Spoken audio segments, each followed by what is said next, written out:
নমস্কার, সকলকে জাগো হিন্দুস্তানে স্বাগতম। এখন আমি চলে এসেছি বিবেকানন্দগড় যুব সংঘর সম্মিলনীর একটি সরস্বতী পুজো। তো এখানে আমরা দেখতে পাচ্ছি যে আজকে আমাদের 14ই ফেব্রুয়ারি, তো একই দিনে সরস্বতী পুজো পড়েছে। আর এই দিনকে 2019 সালে জঙ্গিরা পুলওয়ামায় যে হামলা করেছিল আমাদের জওয়ান শহীদদের উপরে, তখন 50 জনের মতো শহীদ হয়েছিল, সেটাও এরা তুলে ধরেছে। তো এদের সাথে এখন কথা বলে নেব। এদের মন মানসিকতা একদিকে যেমন তুলে রয়েছে মাতৃভক্তি, আর অন্যদিকে রয়েছে দেশভক্তি। প্রথমত যারা জাগো হিন্দুস্তান এই চ্যানেলটিকে দেখছেন সকলকে জানাই আমাদের এই ক্ষুদে ভাইদের পক্ষ থেকে, বিবেকানন্দগড় যুবক সংঘের পক্ষ থেকে আমরা সকলকে আজকে বাগদেবীর আরাধনার প্রীতি শুভেচ্ছা এবং অভিনন্দন। আজকের দিনে একটি বিশেষ দুঃখের দিন আমাদের ক্ষেত্রে। আমরা বর্তমান যুব সমাজরা আজকের দিনটাকে অন্যভাবে পালন করি, কিন্তু আজকে আমাদের ক্ষেত্রে একটি খুব দুঃখের দিন। ভারতের রত্ন যারা 42 জন সৈনিক, 40-42 জন সৈনিক আজকের দিনে তাদেরকে ছলকপট করে মারা হয়েছিল।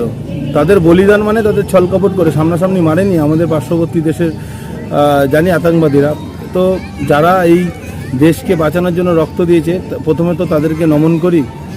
আর আমরা বাগদেবীর আরাধনা আজকে দুটোই শিক্ষণীয়, যেহেতু আজকে শিক্ষার দেবীর আরাধনা হয়, আজকে দেশভক্তির যে উজারতা সেটাও শিক্ষণীয়, এবং বাগদেবীর যে আরাধনা যেভাবে মানুষ বা নতুন প্রজন্ম শিক্ষার পথে এগাবে সেটাও আমাদের ক্ষেত্রে শিক্ষণীয়। তাই আজকে চেষ্টা করেছি পুজোর মধ্যে দিয়ে, যাতে আনন্দের মধ্যে দিয়ে আমরা না ভুলি যে সৈনিকরা আমাদের দেশের জন্য জীবন দিচ্ছে, বা যারা বর্ডারে লড়ছে, যারা প্রতিনিয়ত লড়াই করতে গিয়ে প্রাণহত হচ্ছে বা তাদের আঘাত করা হচ্ছে, কিন্তু তারা সুখ দুঃখ ছেড়ে যেভাবে বর্ডারে জীবন দিচ্ছেন বা আমাদের দেশ রক্ষা করছেন, তারাও যাতে এই পুজোর দিনে তাদেরকেও স্মরণ করা উচিত। তাই জন্য আজকে আমাদের এই থিম।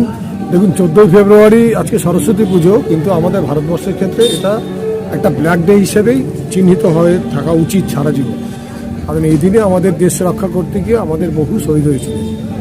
সেই সঙ্গে আমাদের দুঃখের হলো সত্যি, যেহেতু আমাদের হিন্দু সনাতন ধর্ম অনুযায়ী আমাদের আজকে তিথি অনুযায়ী সরস্বতী পুজো পড়েছে, দুটোকেই বজায় রেখে আমাদের এই সরস্বতী পুজো করতে হচ্ছে। একদিকে যেমন আমাদের দেশের নিহত শহীদদের প্রতি আমাদের শ্রদ্ধা রইল, আমরা অবনত চিত্তে তাদের প্রতি শ্রদ্ধার্ঘ অর্পণ করলাম, এবং বাগদেবীর আরাধনার মধ্যে মানুষ যাতে এসে মনে করতে পারে 14ই ফেব্রুয়ারি শুধু ভ্যালেন্টাইন্স ডে বলে কোনো দিন আমাদের ভারতবর্ষে ছিল না।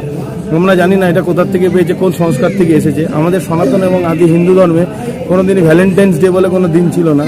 আমরা পাশ্চাত্য দেশের কালচারকে নকল করতে করতে এরম জায়গায় চলে গেছি যে বর্তমান সংস্কার সংস্কৃতিকে ভুলে গিয়ে আমরা পাশ্চাত্য দেশের সমস্ত সংস্কারকে নিজের বুকের মধ্যে জড়িয়ে ধরছি। এটা ঠিক নয়। এটা সনাতন যে আদি এবং সত্য, সেই সনাতন ধর্মকে রক্ষা না করে আমরা ভ্যালেন্টাইন্স ডে, অমুক ডে, তমুক day, hug day, kiss day, এই সমস্ত আমাদের সনাতন ধর্মে আসে না। তো আমরা সেই সমস্ত যুবকদের কাছেও আহ্বান জানাচ্ছি, তারা যাতে বর্তমানে পাশ্চাত্য সংস্কারকে ফেলে এসে আমাদের সনাতন ধর্মের যে সংস্কার, যে রীতি, যে রিবাজ, যে ধর্মের সংস্কারের মধ্যে দিয়ে আমাদের বেড়ে ওঠা, সেগুলিকে যেন লক্ষ্য করে আর বাগদেবীর আরাধনা করে, যাতে পরবর্তী প্রজন্ম শিক্ষার দিনে শিক্ষাটাকে তারা নিজের মধ্যে নিয়ে পরবর্তী সময়ে আমাদের এই দেশকে উন্নত করতে পারে, সেই তারা মেরুদণ্ডযুক্ত মানুষ হতে পারে। এটাই আমাদের তাদের কাছে কামনা। আমরা ক্ষুদ্র প্রচেষ্টার মধ্যে দিয়ে আমরা ফোটাতে চাইছি যে 14 ফেব্রুয়ারি যেমন সরস্বতী পুজো, তেমন আমরা পুলওয়ামার ওই ঘটনাকেও আমরা মন থেকে মুছে দিতে পারি না। কারণ আমাদের হৃদয়ে, আমাদের মনে, আমাদের রক্তে পুলওয়ামার ঘটনা চিরদিন আছে এবং থাকবে। দেখুন, আমাদের কাছে সরস্বতী পুজো কি মাতৃ আরাধনা, ঠিক আছে। সে অর্থে 14ই ফেব্রুয়ারিতে সরস্বতী পুজো পড়েছে, এবং সেই 14ই ফেব্রুয়ারি দিনটিতেই আমরা 2019 সালে, আজ থেকে 5 বছর আগে 40 জন আমাদের বীর জওয়ানদের হারিয়েছি, আমাদের মাতৃকোল থেকে ছিনিয়ে নেওয়া হয়। তো সেই জন্য 14ই ফেব্রুয়ারিতে দুটো দিনই একই পড়েছে, সেই দুটো দিনকে একই সূত্রে আমরা গাঁথার চেষ্টা করেছি। মাতৃ আরাধনার মধ্যে সরস্বতী পুজো আমরা যেরকম করি সেরকমই করেছি, প্লাস আমরা যেটাকে অ্যাডিশনাল করেছি সেটা হচ্ছে গিয়ে, যেহেতু 14ই ফেব্রুয়ারি পড়েছে, তো পুলওয়ামার শহীদদের শ্রদ্ধার্ঘের জন্য, তাদের শ্রদ্ধা জ্ঞাপনের জন্য পুজোটাকে ধরে রাখে এবং পালন করে সরস্বতী পুজোটাকে। এই বলেই আমি সব কিছু বলছি। আর যারা শহীদেরই হয়েছে তাদের বিষয়ে আমি শ্রদ্ধা এবং আন্তরিক ভালোবাসা জানিয়ে শেষ করে। তা আমরা সমস্ত ভক্তদের জন্য প্রতি বছরই প্রসাদের ব্যবস্থা করি, আমাদের সারা পাড়ার মানুষের জন্য প্রসাদের ব্যবস্থা করি। সেটা আমরা প্রত্যেক বছর নানা রকম কোনো বছর খিচুড়ি, কোনো রকম ফ্রাইড রাইস আলুর দম, কোনো রকম পোলাও, আলুর দম, এরকম নানা রকম করি, কিন্তু এটা দরকার। আমরা হারিয়ে গেছে এই যে জিনিসটা হারিয়ে গেছে, আমরা শুধু ভাবি যে নিজে খাবো, নিজে পড়বো, নিজে থাকবো, সমাজের জন্য চিন্তাধারাটা এখন আর আসে না আমাদের পক্ষে। কিন্তু সেইটাকে বাঁচিয়ে রাখার জন্য আমরা এই পুজোটা করি বর্তমানে, এবং এই প্রসাদের ব্যবস্থাটাও তার জন্যই করা হয়। সমাজের প্রতি দায়বদ্ধ।